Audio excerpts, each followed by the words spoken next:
Good morning, Brian here at Fitzpatrick's Garage, Dublin Road, Kildare. I want to show you this car here, 2018 Honda CRV SE Navi. In this video, we're going to have a look around this car in terms of the features on the outside, and we're going to have a drive in the car, and we're going to have a look at the features on the inside. And by the end of the video, I hope that you'll understand why these cars are so popular for us and why they're such a good choice when you're looking for an SUV.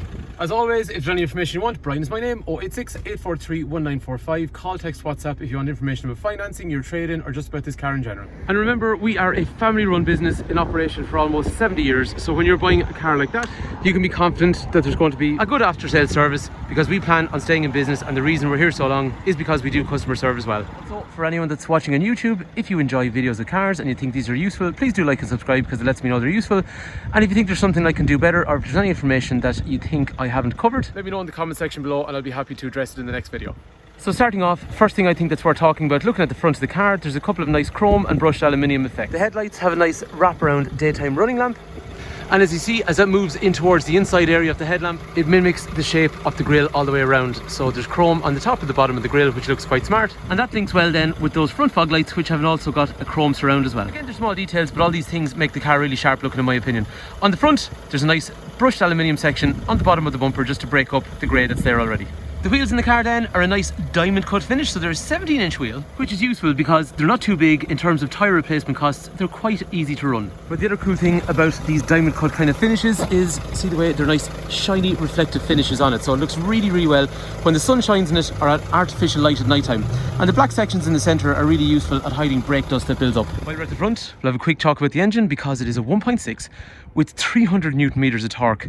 It's a really nice engine, but it's really frugal. Again, when we go for a drive, I'll talk a bit more about that. And as the sun now comes out, you'll see what I mean by the nice reflective finish on the wheels. Anyway, moving down the side, there's nice chrome surrounds around the window, and there's rear privacy glass on the car as well. CRVs also have roof rails as standard, which is quite useful because they used to be a €500 extra before 2017, but from 2017 and 18 they became standard. But that allows you to put bars from left to right, which are about €300, and then you can carry a roof rack. One thing I forgot to mention, on the front of the car, parking sensors are standard. As you come around to the back then, parking sensors are also standard on the rear of the car as well. And like what we saw on the front of the car, there's also chrome along the centre of the boot, and down low you have a nice aluminium brushed section down along the bumper just to break up the grey section. Other cool things, while we're on the outside of the car, I can use the key to basically turn on or off the headlights, and I can also use the key here to let the windows down like so, or similarly let them back up and also retract the wing mirrors as you see here. Let's go for a drive. So first thing is, on the CRV, you notice straight away you're nice and high, which is fine because it's an SUV. Get a good steering position because you've got rake reach. Gear stick is in a lovely place. The armrest actually is in a nice place. It goes back and forwards, which you'll see in a sec. It's just nice. Steering feels nice. Gear stick is nice and accessible, but it's high up. But we get lots of SUVs at the garage here, but this is definitely one of my favourite. Within that bracket of about kind of 115, 120 horsepower.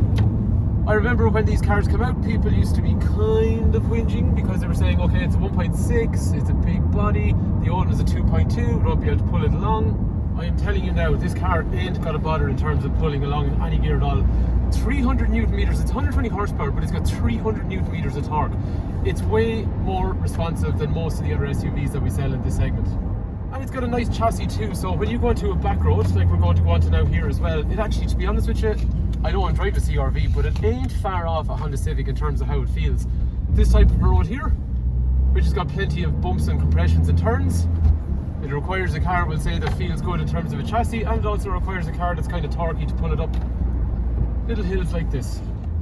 This is an enjoyable SUV to drive. I've been driving these since they came out, God, 7 years ago now, I suppose. But on a back road like this, I was always able to drive them on and not feel like I was driving something that was wavy. They are quite sure-footed. Again, don't take my word for it, come try it yourself. But that engine on a hill like this just pulls along nice. What we can do now in a sec anyway is we'll join the motorway and we'll get from 0 up to 120 and you'll see what I mean. This particular example drives really nice. It is a car that's got a full service history. Mileage is good. The car drives very well. And the cabin's actually nice and quiet as well. So say for example we're going to come onto this road here. We'll accelerate from first up a hill, mind you. It's a bit wet. First gear, second gear, into third, and we're at 80 kilometers an hour. In terms of getting from 0 to 120,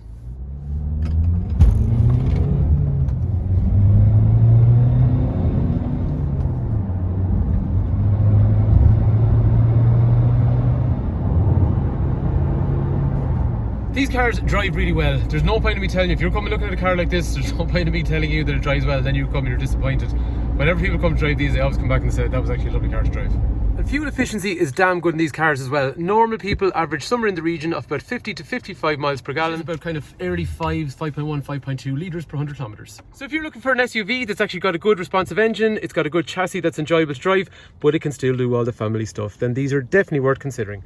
And in terms of reliability, these cars have been super reliable. This engine's been out since 2013, and injectors, turbos, intercoolers, all that kind of stuff, clutches and flywheels, they have been bang on. So that just makes me dead confident when I'm selling them and putting a warranty on them.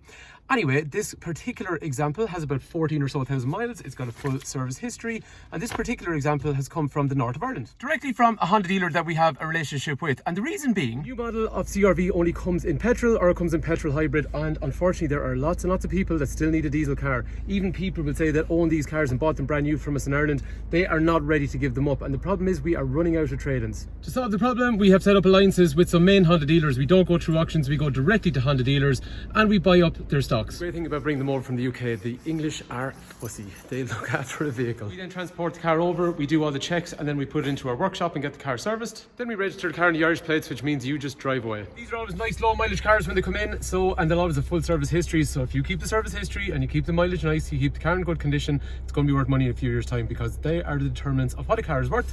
Mileage, condition and year. That is exactly the variables that people make their decisions on when valuing a car. I think what's nice about these, they actually look a bit different than everything else on the road, because so many of the Korean manufacturers and a lot of the other manufacturers, they make very similar looking cars. These are a little bit distinctive. Anyway, let's have a look to see what's on the inside of the car. From the inside, one of the things on these cars that people love is this absolutely massive boot. It's so much bigger than some of the other manufacturer SUVs.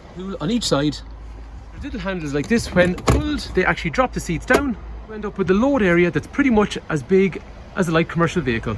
The boot is so much deeper in these. If I have someone in that's looking at a Tucson or a Sportage and I bring them over and have a look at a CRV, straight away they kind of look at it and you can see the facial expression, because this boot is so much bigger. CRV's also got a spare wheel. Pretty rare these days. A lot of cars don't, but in fairness a lot of the SUVs I guess still do, but most of the Hondas actually don't.